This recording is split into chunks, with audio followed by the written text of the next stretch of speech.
Bonjour à tous les amis, c'est Macmomo. Donc on se retrouve pour une petite vidéo comment régler son Prestostat. Donc ici il s'agit d'un Prestostat monté sur un ballon tampon de 150 litres où il n'y a pas de vessie.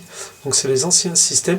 Ils sont un peu plus durs à régler parce qu'il y a des variations selon est-ce que le ballon est plutôt vers les 150 litres ou plutôt vers les 30 litres. Parce que vous savez qu'il se remplit et il y a une perte. Quand je parle de perte, il s'agit en fait de perte d'air, parce que techniquement, il y a à peu près 3/4 d'air à l'intérieur, mais au fur et à mesure, l'air se mélange avec l'eau et vous perdez en efficacité tampon. Concernant les réglages, en règle générale, sur la totalité des Prestostats, vous avez deux vis.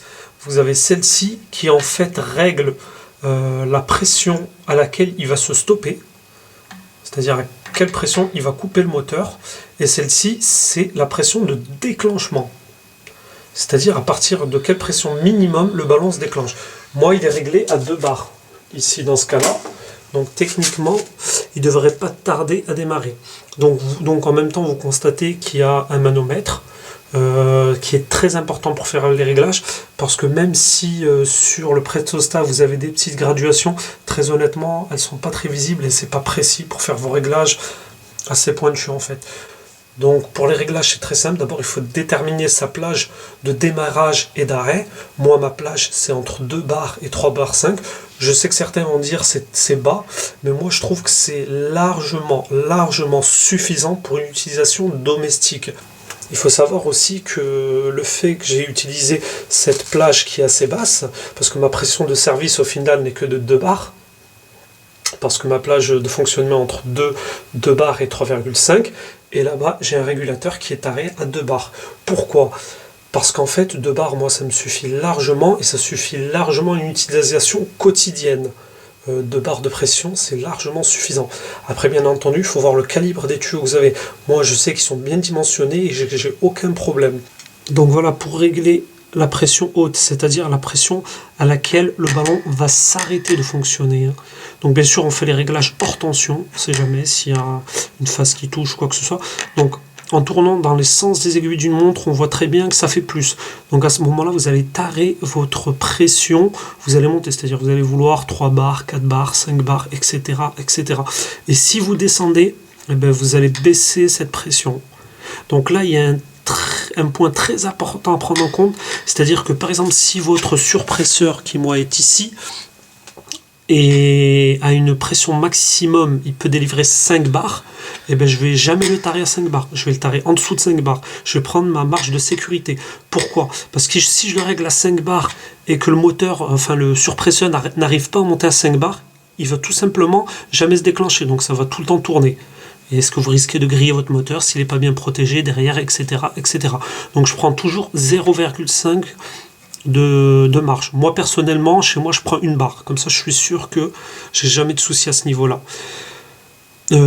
Ensuite, donc là l'idéal c'est de le régler, on va dire à 3,5 à 4 bars. Moi il est réglé à 3,5, je force pas, c'est tranquille, ça marche bien, j'ai une bonne plage entre 2 et 3,5, c'est une bonne plage pour moi. Ensuite, celui-ci, si vous le dévissez, sens inverse des aiguilles d'une montre, vous allez baisser en pression, donc la pression de déclenchement va être plus basse, c'est-à-dire qu'elle va être à 2 ou 2,5, ça dépend combien vous l'aurez réglé. Donc plus vous dévissez, c'est-à-dire sens inverse des aiguilles d'une montre, et plus la pression de déclenchement sera basse. Donc la pression de déclenchement, ça veut dire tout simplement quand il y a presque plus d'eau dans le ballon, le moteur démarre, tout simplement. Donc moi, comme je vous ai dit, celle-ci, elle est tarée à 2 bars, et celle-ci est tarée à 3,5. Plus vous créez une marge importante entre les deux, plus c'est mieux. Pourquoi ? Parce que votre ballon, enfin votre moteur va démarrer le moins souvent possible. Et ça c'est très important pour un moteur de démarrer le moins souvent possible. Parce qu'il y a des les démarrages usent énormément le moteur. Effet de bélier, courant d'appel très fort au démarrage, tout ça, ça crée de l'usure prématurée.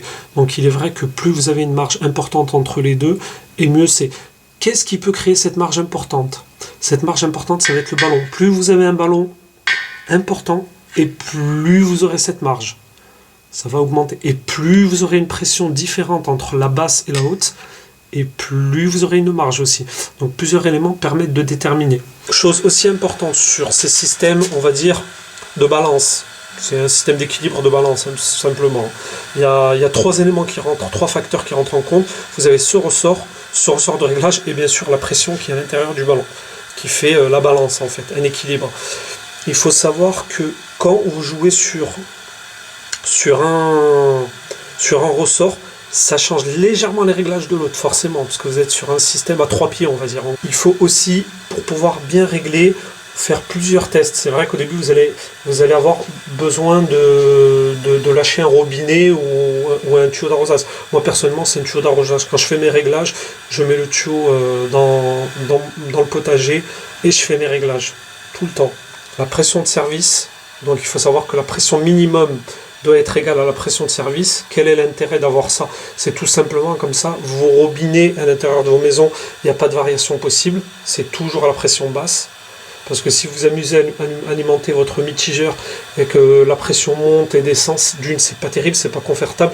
Et dans certains cas, ça peut être dangereux, notamment quand les mitigeurs mixent l'eau chaude. Parce que des fois, quand on les dérègle, il peut arriver qu'il y ait plus d'eau chaude ou plus d'eau froide. Donc on perd en confort et même des fois en dangerosité s'il y a un excès d'eau chaude. Donc voilà, une fois que j'ai fini, je remets le capuchon. Il faut savoir que ce modèle de capuchon, c'est un modèle Jetly. Donc voilà, je vais vous montrer un exemple de pression réglée à 2 bars et vous me dites ce que vous en pensez. Pour moi, c'est largement suffisant. Voilà, tout simplement.